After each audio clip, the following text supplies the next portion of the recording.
Good afternoon. Good afternoon, teacher. For the first part of our speaking test, our discussion topic is on maps. Jacob, do you think it's better to use a paper map or a map on your phone? Why? In my opinion, like uh, we have a long trip to the some places that don't have the internet. That I think paper maps is better than using a map on our phone. Mm, Why? Why do you think so? the, um, I I think that because. Um, paper maps are very easy for us to bring it to everywhere that we can bring, and we don't need to use internet to search the place that we go. When was the last time you needed to use a map? Why or why not? The last time I used the maps is last summer. I used the maps for find a way to the Hoang Kiem Lake in Hanoi. I, me and my family have a trip to Hanoi, and I very want to go to Hoang Kiem Lake. So we use a map on our phone to find the way to go. In general, do you find it easy to read maps? Why or why not? In my opinion, it is very difficult to read or find a way on the maps, uh, e- especially on our paper maps, because it's not say um, it's not give lots of information, so we cannot understand like we use map on our phone. Now let's move on to part two, and you are going to describe an occasion when you had to do something in a hurry. I'd like you to look at the question card here. Describe an occasion when you had to do something in a hurry. And you should say what you should have to do, why you had to do this in a hurry, and how well you did this. And explain how you felt about having to do this in a hurry. Now you're given a minute to prepare for your answers. Mm, Start now.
Your 1 minute preparation is over. Now I'd like you to talk about an occasion when you had to do something in a hurry.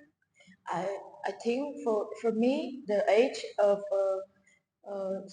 students, I think the things I have to do in hurry is to prepare for school.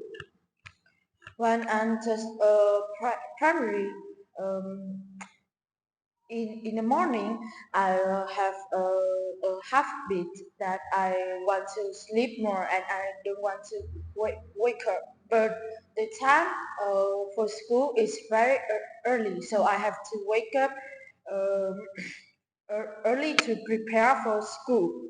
And the first thing I had to do is to prepare things like books, pencil case, like that to go to school. and the second I have to have breakfast.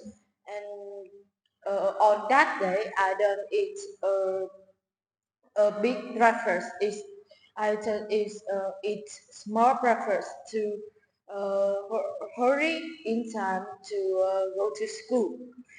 I have to do that because if I go to school late, the teacher can like pu- pu- um, punish me, and I have to write write a paper to sorry to teacher, and I don't want to do that because my parent can very angry to me. And um,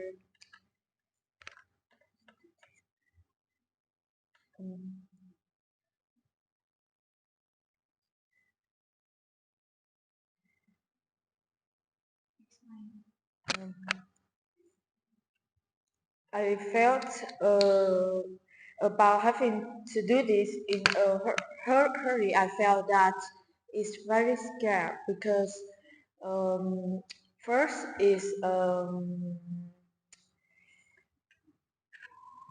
first is The 2 minute allotted time is done, so that's the end of our part two.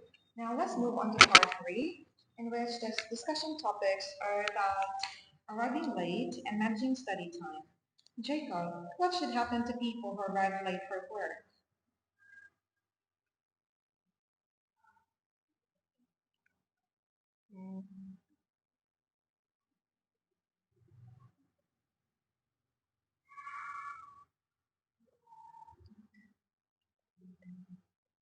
Now let's move on to the second question for part three. Can you suggest how people can make sure they don't arrive late? I think the first thing people have to do is they have to prepare the things that we use when we go to school or to work ear- early before we go to school. And second, we have to know how to manage the time for do our uh, personal things and have yeah, and do personal things. Now on managing study time, what are the likely effects of students not managing their study time well?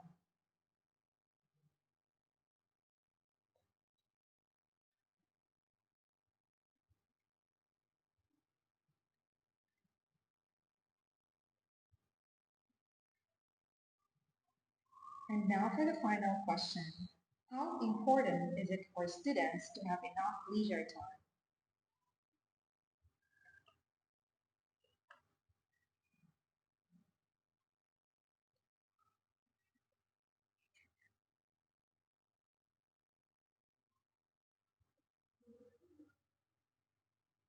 Anyway, so that's the end of our speaking test. Thank you very much for your answers and have a nice day.